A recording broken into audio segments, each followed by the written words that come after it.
자, 돌아왔습니다. 네. 조금 전까지는 갈라디아가 어떤 지역인지, 어, 그리고 사도 바울이 그 갈라디아 지역을 1차 전도 여행 때 복음을 증거했는데 얼마나 많은 고생을 하면서 주의 복음을 증거했는지, 그리고 사도 바울이 갈라디아에서 전한 복음의 내용이 무엇인지 이런 것들에 대해서 설명을 했습니다. 이렇게 1차 전도 여행을 통해서 사도 바울은 이고니온, 안디옥, 이고니온, 더베, 루스드라 이런 곳에 이렇게 많은 주를 믿는 사람들에게 복음을 증거해서 주를 믿게 하고 이 갈라디아 교회를 형성하게 됐습니다. 뭐 교회라고 하면은 뭐 오늘날에 이런 건물이 있는 교회를 생각하기가 쉬운데 이 당시에 사도 바울이 복음을 전도해서 세운 교회는 이런 건물이 있는 교회라기보다는 어떤 성도들의 모임이에요. 이고니온에 있는 루스드라에 있는 더베에 있는 이런 이 크리스천의 모임, 이런 모임, 소규모 모임들이 바로 이 갈라디아 교회입니다.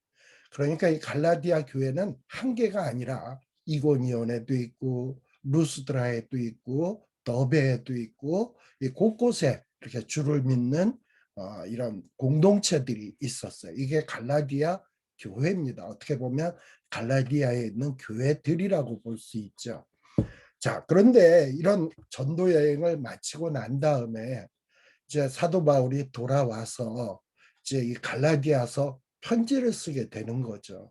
그래서 이 갈라디아서 편지를 왜 쓰게 되었는지, 그 동기가 무엇인지, 그 편지를 통해서 어떤 내용들을 전달하려고 했는지 하는 것들을 이제 살피도록 하겠습니다. 제가 화면을 전환하고 또 이제 내용들을 살피도록 하겠습니다.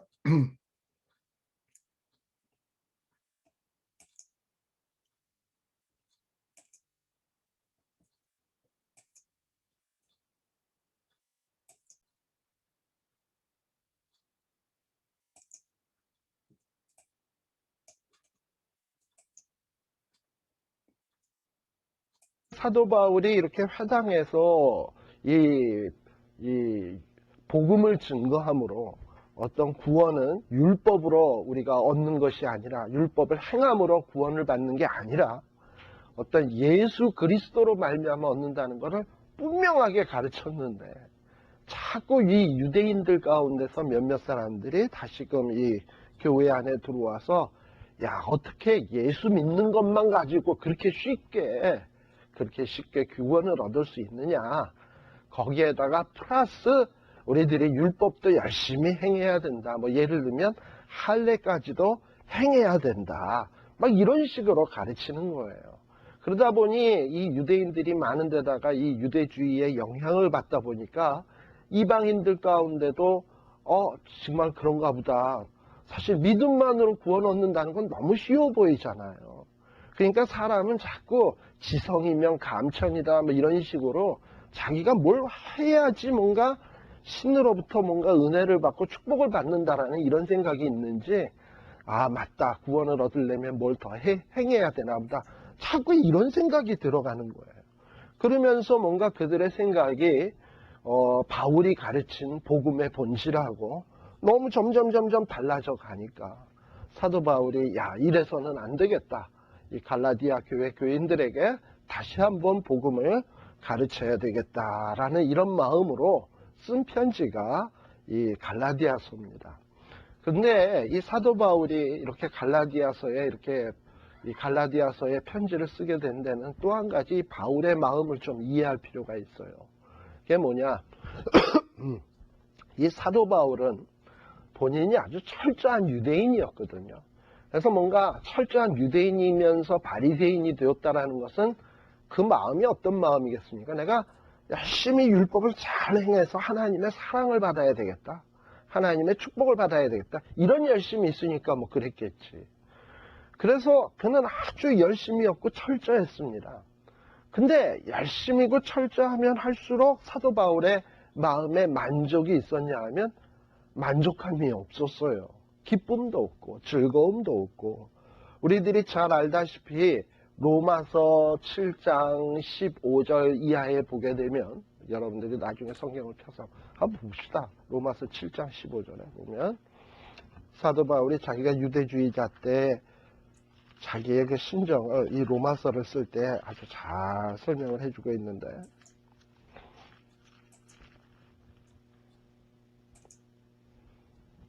(7장 15절) 자, 이 사도 바울이 자기가 열심히 행하려고 애를 쓰고 노력도 하고 철저히 보려고 몸부림을 쳤어요. 그런데 자기가 하면 할수록 어떤 걸 느끼냐 하면, 분명히 14절에 보면 율법은 신령한데 자기가 율법대로 살지 못하는 것 같아.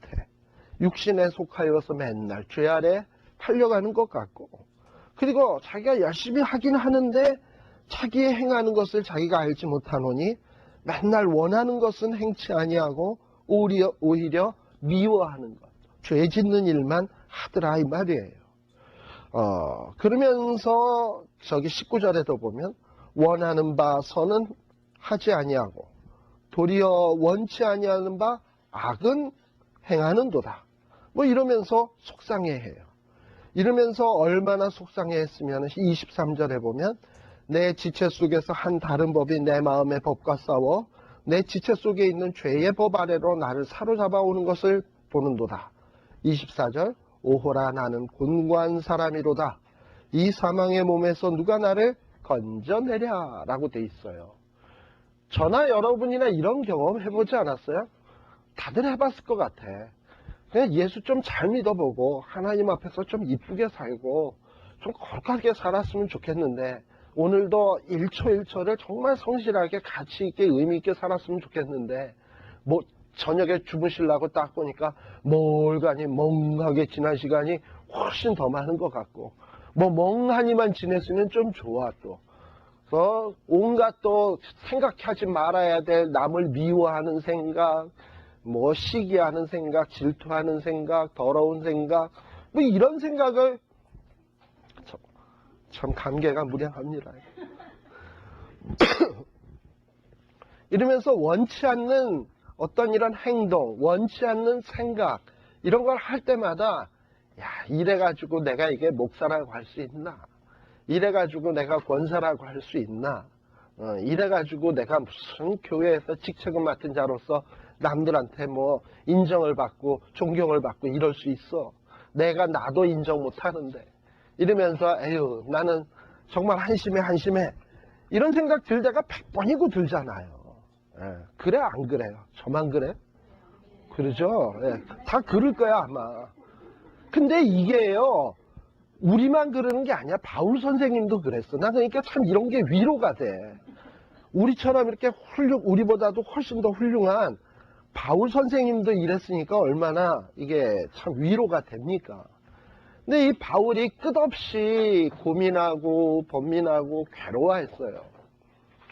근데 그러다가 드디어 깨달았거든. 뭐냐면 역시 우리 인간의 힘으로 안 되는구나. 그래서 그리스도가 필요하고 하나님의 은혜가 필요한 거구나. 그걸 깨달은 거거든. 그래서 복음이라고 생각을 해서 그걸 열심히 증거해서 갈라디아 교인들한테 딱 가르쳐 놨더니 뭔가 배울 때는 잘 배우고 여러분들처럼 뭐 아멘 믿습니다 감사합니다 막 기쁨이 넘쳐났다가 뒤돌아서서 뭐 이렇게 돌아간 다음에 누가 와서 에이요 그렇게 쉬우면 그런 게 어딨냐, 그렇게 공짜로 얻는 구원이 어딨냐, 율법도 행하고 할례도 행하고 뭐 해야지 뭐 이런 식으로 하니까 그런가 하긴 너무 쉬웠어 생각해보니. 뭐 이러고서는 사람이 막 헷갈려가지고 자꾸 그들의 말을 따라가기 시작한단 말이죠. 그러다 보니까 이 바울이 속상한 거예요. 자기가 그렇게 몸부림치면서 정말 만족함이 없이 너무 만족하지 않는데 예수 믿는 사람들은 가만 보니까 자기가 이제 예수 믿는 사람 핍박할 때 예수 믿는 사람들을 보니까 늘 그냥 행복해가지고 해피해가지고 스마일 해갖고 다니는데 자기보다도 훨씬 뭐 행함이나 윤리적이나 도덕적으로 볼 때 훨씬 못한 것들인데 쟤네는 행복하고 나는 불행하고 나는 맨날 오호라 곤고한 자로다 그러고 얼마나 화가 나요. 그죠? 화가 나니까 사실 사도 바울이 예수 믿는 사람을 핍박한 이유는 다른 이유가 아니야. 자기는 불행한데 저쪽은 행복해. 그러니까 이 적개심, 질투심, 시기심 이런 걸로 해서 그들을 핍박하는 거예요. 특히요 우리 한국의 이런 데모 같은 걸 이렇게 하는 거 보면요, 돈 있고 여유 있고 풍요하고 부유한 사람은 결코 데모 안 해. 여러분들 그런 거 데모하는 사람 봐서 그런 사람 별로 데모 안 해. 누가 하냐? 못 살겠고 힘들고 돈 없고 그런 사람들. 자기는 돈 없고 못 살겠고 힘들고 어려운데 가만 보니 있는 것들은 해피하고 잘 살고 잘 먹고 잘 지내고, 이러니까 뒤틀려가지고 이거 뭔가 뒤집어져야 된다 해가지고 데모하고 폭력적이 되고 그렇게 되는 거예요. 아마 바울도 그런 심사가 있었던 것 같아요. 그렇게 해서 예수 믿는 자를 막 핍박하려고 했지만 뭐 기쁨이 있었나? 스데반 집사 돌로 치면서 더 양만 올랐지. 자기는 그냥 살기 등등해서 스데반 집사님 돌로 치는데 돌로 맞는 스데반 집사는 돌로 치는 자기들을 향해서 저들의 죄를 용서하소서 이르고 그 얼굴이 천사와 같고 자기네들은 얼굴이 살기 등등하고 그게 견딜 수 없는 거예요. 그래가지고 더 예수 믿는 사람을 핍박하려고 저 다메섹까지 가다가 예수님 딱 만나가지고 바뀌어졌잖아요. 그리고 깨달았잖아요. 그리고선 깨달아가지고 기껏 이제 자기가 진짜 이게 진리다라고 가르쳐 놨는데 이 갈라디아 사람들이 헷갈리는 걸 보니 얼마나 화가 나겠습니까? 그러니까 이런 마음이 우리 로마서에도 보면 11장 8절에 보면 이런 거랑 똑같아요. 여기 보면 11장 8절에 보면 로마서 11장 8절 봅시다. 왜 사도 바울이 이렇게 그리스도인들에 대해서 핍박하고 괴롭히고 그랬나? 여기에 보면 8절에 보면 기록된 바, 이건 구약 성경에 나오는 내용이에요. 거기에 보면 하나님이 오늘날까지 저희에게, 즉 누구냐면 유대인들에게 혼미한 심령과 보지 못할 눈과 듣지 못할 귀를 주셨다 함과 같으니라 라고 되어 있어요. 또 10절에도 보면 저희의 눈은 흐려 보지 못하고 저희의 등은 항상 굳게 하옵소서 하였느니라. 그리고 또 그 다음에 보면 11절 그러므로 내가 말하노니 저희가 넘어지기까지 실족하였느냐? 그럴 수 없느니라. 저희의 넘어짐으로 구원이 이방인에게 이르러 이스라엘로 mon하게 시기나게 함이니라. 저희의 넘어짐이 세상의 부요함이 되며 저희의 실패가 이방인의 부요함이 되거든 하물며 저희의 충만함이요. 여기에 보면 이스라엘이 시기나게 하기 위해서다라고 했잖아요. 사도 바울도 아마도 그가 예수 믿기 전에는 유대인으로서 아주 예수 믿는 사람들을 시기하고 미워했습니다. 핍박하고요. 그게 왜 그러냐? 눈이 가리워서요. 그때까지 하나님이 은혜 베푸시기 전까지는 눈이 가리워서 맨날 율법을 행하려고 하니까 안 되고 행하려고 하니까 안 되고, 그러니까 오호라 나는 공고한 자로다 누가 이 사망의 몸에서 건져내라 이러고 몸부림치면서 그러면서 예수 믿는 사람 시기하고 미워하고 이랬다 이 말이에요. 그런데 그러다가 주님을 딱 만났어요. 자, 주님을 딱 만나니까 하는 표현이 뭐였냐면 8장, 로마서 8장에 보시게 되면 자, 7장 24절에 보면 오호라 나는 곤고한 사람이로다 누가 이 사망의 몸에서 누가 나를 건져내랴 절규잖아요. 그러다가 예수님을 만났어. 딱 만나고 깨닫게 되니까 뭘 깨달았냐면 우리 주 예수 그리스도로 말미암아 하나님께 감사하리로다. 그런즉 내 자신이 마음으로는 하나님의 법을, 육신으로는 죄의 법을 섬기노라. 예수 그리스도로 말미암아 구원을 받았어도 역시 마음으로는 죄의 법, 육신으로는 죄의 법, 그 다음에 마음으로는 하나님의 법. 그래요. 우리들 구원 받았어도 육신으로는 아직도 죄의 법에 자꾸 끌려가잖아요. 그런데 왜 사도 바울은 아직 마음의 상태가 완전히 구원을 받지 못했는데도 이러냐? 예수 그리스도로 말미암아 왜 하나님 앞에 감사한다 그랬냐? 설사 8장 1절에도 보다시피 마음으로는 하늘의 법, 하나님의 법, 육신으로는 죄의 법을 섬겨도 예수 그리스도로 말미암은 자는 결코 정죄함이 없다. 죄와 사망의 법에서 우리를 해방했다. 그러면 우리가 자꾸 마음으로는 하늘의 법, 육신으로는 죄의 법을 이렇게 범하는 거에 대해서는 어떻게 되느냐? 3절에 보면 자기 아들을 죄 있는 육신의 모양으로 보내서 우리가 육신으로 짓는 죄를 정죄하고 심판했다 이 말이에요. 그래서 모든 율법의 요구를 이루었다라는 것을 확실하게 이 사도 바울은 깨달아 안 겁니다. 그러다 보니까 이 사도 바울은 아주 그리스도에 대해서 아주 중요하게 생각한 거죠. 이게 갈라디아서를 쓰면서 바울이 마음속에 갖고 있었던 이런 감정입니다. 자, 그리고 또 이 갈라디아서를 보면서 우리들이 생각해야 될 것이 있는데, 이 갈라디아서가 언제 쓰여졌냐? 지난주일에 우리 원사모님 이야기를 했습니다만, 사실 설이 전통적인 견해로는 보통 언제적에 쓰여졌냐 하면 이 고린도에, 사도 바울이 고린도에 있을 때 데살로니가 전후서를 쓰기 전에 갈라디아서를 먼저 쓰고 그리고 데살로니가 전후서를 썼다라고 얘기하는 게 보통 대부분의 의견이에요. 그런데 또 하나의 의견은 어떤 경우냐면 존 스타트 목사님이라고 하는 분이 있어요. 존 스타트 목사님이라는 분은 무슨 얘기를 하시냐면 이 사도 바울이 1차 전도 여행, 다시 말하면 아까 그 갈라디아 지역, 이고니온, 루스드라, 비시디아, 안디옥, 더베, 이런데 전도하고 이제 돌아왔잖아요. 돌아와가지고 1차 전도 여행을 딱 끝나고 난 다음에 사도 바울이 마음속에 하나 탁 느낀 게 하나 있어요. 그게 뭐냐 하면, 내가 이렇게 이방인들을 막 이렇게 전도를 하다 보니까, 또 유대인의 회당에서 전도를 하다 보니까 많은 유대인들을 접촉했을 거 아니에요. 반대하는 유대인들.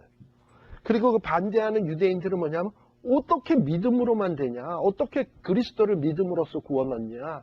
율법을 행해야지. 자꾸 이런 얘기를 하니까 뭔가 과연 정말 구원이 그리스도로만 말미암는 것이냐? 플러스 율법 행함이 있어야 되는 것이냐? 이 문제를 확실히 좀 짚고 넘어가야 되겠다 하는 생각이 들어가지고 예루살렘에 들리게 됩니다. 그래서 예루살렘에 들려가지고 이 제자들에게 이 문제를 공식적으로 문제화하기 시작을 해요. 그래가지고 이 문제 때문에 이 예루살렘 공의회, 최초의 총회죠. 아마 우리 예전에 사도행전 공부하면서 공부했어요. 예루살렘 총회가 열려지게 돼요. 사실 이게 왜 사도 바울에게 문제였냐 하면, 우리 예를 들어 봅시다. 할례는 며칠 만에 받는 거죠? 8일. 태어난 지 8일 된 애가 뭐 알아? 그리고 그런 애는 아직도 그 할례 받는 그 자리에 신경이 예민하지 않아가지고요. 그때에는 그런 양피를 대도 아픔도 덜하대요. 그런데 그래서 그 8일 됐을 때가 가장 적정 때라 그더만요. 그런데 이게 어른들이 할례를 받았을 경우, 여러분들도 잘 알다시피 그 세겜성의 디나 사건 아시죠? 예, 거기에 보면 시므온과 이 디나의 오빠였던 동복 오빠였던 시므온과 레위가 이 세겜성 사람들에게 너네 할례 받지 않으면 내 딸 언감생신 꿈도 꾸지 마라 이랬더니 추장 아들을 비롯해서 모든 남자들이 다 할례 받았잖아. 근데 할례 받고 나면 아프거든요. 그리고 거동을 잘 못하니까 그때 가서 그냥 시므온과 레위가 푹 이러고 다니면서 다 죽였잖아. 그만큼 어른들이 할례를 받는다라는 건 이게 부담되고 아픈 거예요. 저희 아들 녀석도 태어날 때 이런 무슨 보통 요즘은 포경 수술 같은 거 해주잖아요. 근데 이제 그걸 우리 아들은 안 해줬거든. 그래서 너 방학 때 좀 해라 그랬더니 싫대. 그냥 이게 힘들 것 같다가 안 하는 거예요. 그만큼 부담스러운 거예요. 근데 사도 바울이 복음을 증거하러 다니는 이 복음을 받아들이는 대상들은 뭐 갓난 애기들입니까? 대개 다 성인이지. 근데 그 중에는 50세, 60세 먹은 양반들도 있을 터인데 50세, 60세 먹은 양반에게 복음을 받았으면 할례 받아라. 이러면 그거 부담되지 않겠습니까? 그죠? 예, 복음 받는 건 좋은데 할례 받으라 그러면은 그게 싫어서 이 복음의 문이 닫혀지는 수가 생긴단 말이죠. 그러니 사도 바울 입장에서는 이 할례를 욕을 해야 되는 것인가 말아야 될 것인가, 자기가 볼 땐 분명히 아닌데 근데 많은 유대인들이 자꾸 그런 걸 강조를 하니까 이거 안 되겠다, 예루살렘에서 확실하게 매듭을 지어야 되겠다 생각을 해가지고 예루살렘 교회를 간 거예요. 예루살렘 교회 가가지고 예루살렘 교회에서 이 회의가 열어지게 되는데 그 내용이 바로 갈라디아서의 배경이 되는 거예요. 그게 사도행전 15장인데 한번 보세요.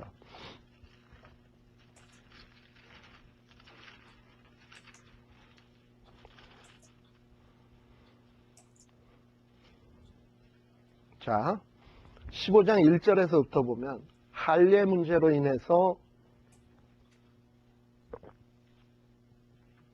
뭐가 생겼다? 모세의 법대로 할례를 받지 아니하면 능히 구원을 얻지 못하리라 하니 바울과 바나바, 요게 한편이고 또 저희는 누구냐면 유대주의자면서 그리스도인. 네. 그러니까 유대주의자면서 그리스도인들은 뭐 어떤 자들이냐면 예수도 믿어야 되지만 할례도 받아야 된다라는 사람이에요. 그래서 바울과 바나바와 한편, 그 다음에 유대주의 그리스도인 사이에 어떤 다툼? 적지 아니한 다툼과 변론. 이거 큰 다툼이라 그러면 될걸. 뭐 이렇게 적지 아니한 다툼과 변론 뭐 이렇게 써놨어요. 그래가지고 막 문제가 생기니까 이 문제를 해결하려니까 안디옥 교회 자체 내의 힘만으로는 이 문제가 해결이 안 돼. 그래서 어떻게 했냐 하면 바울과 바나바와 또 유대주의자 그리스도인들 몇 사람을 누구에게 보내기로 했냐면 사도와 장로들에게 보내기로 했어요. 이 사도와 장로는 지금 어디 있냐면 예루살렘에 있는 거야. 그래서 이 사람들이 예루살렘에 오게 된 거죠. 자, 그래서 예루살렘에 와가지고 이 문제를 이야기를 해요. 그게 그 내용이 뭐냐면 4절이죠. 자기네 그 안디옥 교회에 생겨진 문제들을 다 여차여차 얘기를 했어요. 그랬더니 그 중에서 바리새파 중 유대인 중에 유대인이죠. 유대인 중에 믿는 어떤 사람들이 일어나 이방인에게 할례를 주고 모세의 지키라 명하는 것이 마땅하다 하니라. 또 이 예루살렘 교회 안에도 이렇게 유대주의자 그리스도인의 이 생각을 따르는 사람이 있은 거야. 그러니까 문제가 아주 복잡해지게 된 거죠. 그때 예루살렘 교회에서도 무슨 문제가 생겼어요? 7절에 보면 어떤 변론? 많은 변론이니까 굉장히 논쟁이 많이 된 거죠. 많은 변론이 있은 후에 그 다음에 누가 딱 일어났냐면 베드로가 딱 일어나서 야 너희도 알거니와 이방인들로 내 입에서 복음의 말씀이 들어 믿게 하시려고 오래전부터 너희 가운데서 나를 택하시고 또 마음을 아시는 하나님이 우리에게와 같이 저희에게도 성령을 주어 증거하시고 믿음으로 저희 마음을 깨끗하게 하사 저희나 우리나 분간치 아니하셨느니라 라고 돼 있어요. 무슨 얘기냐? 최초에 물론 사도 바울이 이방인의 사도이긴 하지만 최초로 그래도 이방인을 전도해서 세례 준 사람은 누구냐면 베드로예요. 그 누구한테 그랬을까? 고넬료한테 갈 때 성령님이 환상 보여주시고 베드로를 보내서 고넬료의 집에서 말씀 가르치니까 고넬료의 집에 성령이 임하고 이랬거든요. 고넬료는 백부장이거든요. 백부장이면 지금 오늘날에 뭐냐면 로마의 군인이야. 로마 군인의 100명을 거느린 대장이란 말이죠. 한 육군 대위쯤 될 거예요. 로마 사람이에요. 근데 그 로마 사람에게 가서 복음을 증거했는데 막 성령이 임하는 거를 베드로가 경험했거든요.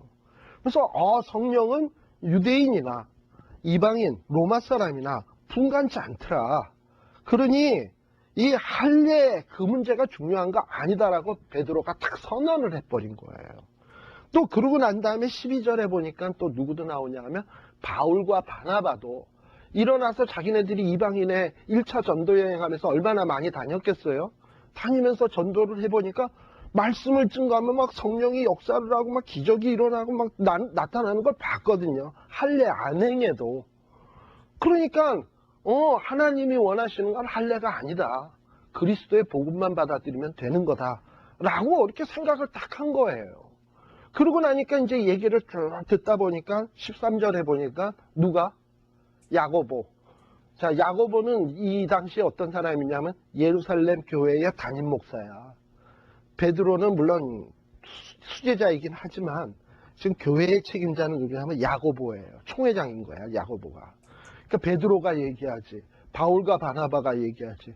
그 다음에 마지막에 야고보가 쫙 듣고 결론을 땅땅 내린 거예요. 그래서 결론을 뭐라고 얘기를 했냐. 여기에 보면은, 17절에 보면, 이는 그 남은 사람들과 내 이름으로 일컬음을 받는 모든 이방인들로 주를 찾게 하려 함이라 하셨으니 하고서는 그 다음에 19절에 보면 이방인 중에서 하나님께로 돌아오는 자들을 괴롭게 말고, 괴롭게 말리는 건 뭐예요? 50세 60세 먹은 사람한테 예수 믿는다는 이유로 너 할례 행해라 이러면 괴롭지. 예. 괴롭게 말고 다만 뭐만 해라? 우상의 더러운 것과 음행과 목매어 죽인 것과 피를 멀리하라고 편지하는 것이 가하니 해가지고 공문서를 보내자. 모든 이방인들에게 해가지고 예루살렘 회의가 끝나버린 거예요. 근데 이렇게 예루살렘 교회에서 공식적으로 할례는 안 행해도 된다. 이방인인 경우에 예수 그리스도를 믿었을 때 할례 안 행해도 된다. 그러나 어떤 이렇게 지금 아까 19절에도 나오지만 죽은 고기라든지 이렇게 음행 이런 것들은 멀리해야 된다. 요 정도만 하라고 이렇게 공식화 시켰는데도 불구하고 갈라디아 지역의 이 유대주의자들이 갈라디아 교회 안에서 자꾸 갈라디아 사람들을 미혹해 하니까 사도 바울이 이건 안 되겠다. 이거를 뜯어 고쳐야 되겠다. 이렇게 생각을 해가지고 이 갈라디아서 편지를 쓰게 된 거예요. 그래서 내가 아까 존 스타트 목사님 이야기를 했습니다만 바로 이 존 스타트 목사님은 그래서 무슨 얘기를 하냐면 이 예루살렘 회의가 끝난 다음에 아마도 사도 바울이 안디옥에도 그런 문제가 있었지만 갈라디아에도 그런 문제가 있기 때문에 아마 편지 쓴 것이 아니겠나라고 얘기를 해요. 그러다 보면 이 갈라디아서가 거의 가장 먼저 쓰여진 편지라고 해도 과언이 아닙니다. 그래서 제가 지난 시간에도 이야기했습니다만 갈라디아서가 제일 먼저 쓰여진 바울의 이 서신서다 보니까 다른 어떤 서신서보다도 조금 말이 거칠고 다듬어지지 않고 세련되지 못한 이런 부분들이 좀 있습니다. 그러나 이 처음 복음의 열정에서 그냥 외치는 막 거칠게 외치는 이런 마음이기 때문에 이 갈라디아서 안에서 보면 뭐를 확실히 알 수 있냐면 뜨거운 바울의 복음에 대한 열정, 이 복음에 대한 귀하게 여기는 마음, 이런 마음은 어떤 바울 서신보다도 이 갈라디아서 안에 뚜렷하게 잘 나타나 있어요. 그래서 우리가 그런 것들을 같이 한번 살펴보려고 합니다. 그래서 이 갈라디아서는 우리 그 교재의 36페이지에 보시게 되면 내용은 크게 한 3등분해서 볼 수 있습니다. 1장에서부터 2장까지는 이 사도 바울이 자기의 그 사도적 권위를 변호하는데, 이 얘기는 무슨 얘기냐? 자꾸 이 유대주의적 이 그리스도인들은 뭔 얘기를 하냐면 사도 바울은 예수님하고 따라다닌 적도 없는데, 예수님을 본 적도 없는데 그가 어떻게 사도가 될 수 있냐? 그는 사도 아니다. 이러고서 자꾸 깎아내리니까 사도 바울이 자기를 변호하는 얘기를 1, 2장에 하고 있고, 그 다음에 3, 4장에서는 주로 사도 바울이 강조하는 내용이 복음, 구원은 오로지 그리스도로만 말미암는다라는 그 복음의 내용, 이거를 아주 옹호하고 변증하는 내용이 바로 3, 4장입니다. 그 다음에 5, 6장은 뭐냐 하면, 아니 그러면 복음으로 믿음으로 구원을 얻었으면 행위는 하나도 필요 없네? 막 살아도 되는 거네? 이런 사람들이 또 생기거든요. 그러니까 그런 사람들에게 이 복음을 오해하지 말 것을 가르치기 위해서 정말 복음을 받아들여서 구원 얻은 사람이 어떻게 살아야 될 것인가 하는 문제, 이 신앙생활, 윤리 이런 문제를 가리키는 내용이 5장에서부터 6장까지의 내용입니다. 그래서 대충 그런 식으로 되어 있는데 요 나머지 부분은 우리 지금 요 성경을 한번 보면서 우리 같이 한번 갈라디아서의 내용을 살펴보도록 하겠습니다.